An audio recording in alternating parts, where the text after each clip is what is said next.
Hey, welcome to The Explainer. Today, we're going to peel back the skin, literally, on one of the most intense and, let's be honest, controversial competitions on reality TV, Ink Master. Okay, so picture this. You've got a woman, a human canvas, as the show calls them, and she's being tattooed by 4 artists at once. I mean, can you even imagine? The pain is just too much, and she completely breaks down. But as she's tapping out, one of the judges, Chris Nunez, just scoffs and says she's having a drama attack. That's when another artist, Cruzman, just snaps back with, "Did you forget this woman's a human being?" Oof. And right there, in that one single raw moment, that's the whole show in a nutshell. It's this wild tug of war.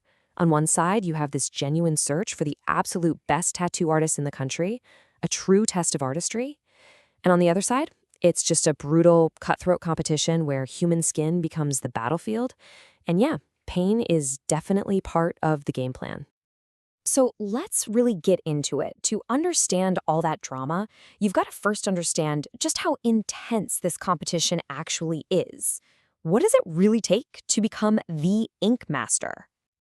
Well, for starters, the stakes are just massive. We're talking about artists from all over the country, battling it out for $250,000, 250 grand, plus a feature in a huge tattoo magazine, and of course that title everyone wants, Ink Master. And to get that prize, they're put through an absolute gauntlet. I mean, these challenges are insane. It's not just about who can draw a pretty picture. No, they test every single thing about their skill, their line work, their shading, their creativity, all while they're under this crushing pressure with the clock ticking down. And all that pressure, it creates the show's first huge source of conflict. It's this constant battle between style and strategy. Do you stick to your guns and tattoo for your soul? Or do you just play the game to win? Okay, perfect example. An artist named Jimmy Snos. The challenge was to tattoo a DC Comics supervillain, but instead of doing a classic comic book style, he did a piece in his own signature new school style. And you know what? He was super proud of it, saying, "Bottom line is, I'm 100% happy with what I turned out." He completely stood by his work. Yeah, the judges, not so much. Oliver Peck basically told him, "This is a game. This is not a comic book tattoo." He got sent home for not following the rules. And that sends a really clear message, right? In this competition, strategy and following the rules can absolutely cross your personal artistic style. But it's not just about your style, or even the rules of the challenge. There's this other massive, totally unpredictable element that the artists have zero control over, the canvas itself.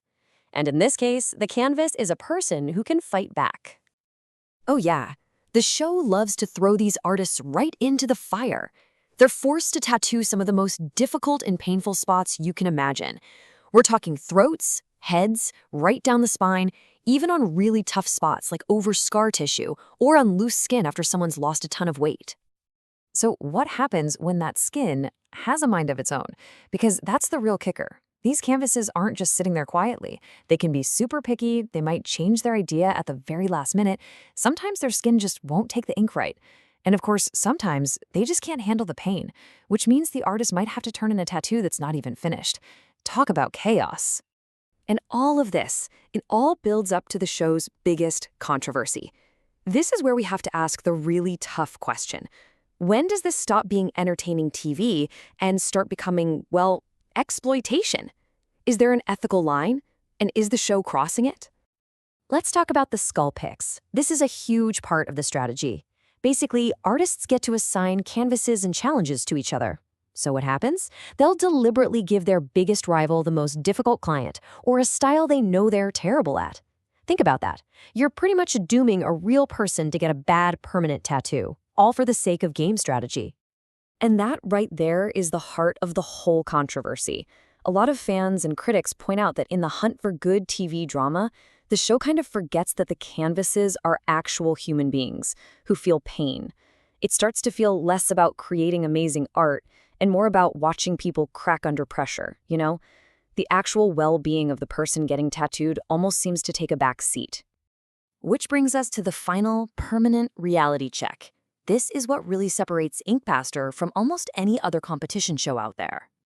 I mean, think about it. On a cooking show, if you burn the food, you just throw it in the trash. On a fashion show, if you make an ugly dress, nobody has to wear it again. But on Ink Master, the mistakes are permanent. Every shaky line, every wrong color, every single screw-up, it's etched into somebody's body forever. So it really leaves you with this big question, doesn't it? Is winning that title of Ink Master actually worth the permanent cost? And we're not just talking about the cost for the artists, but for the people who have to wear those mistakes for the rest of their lives.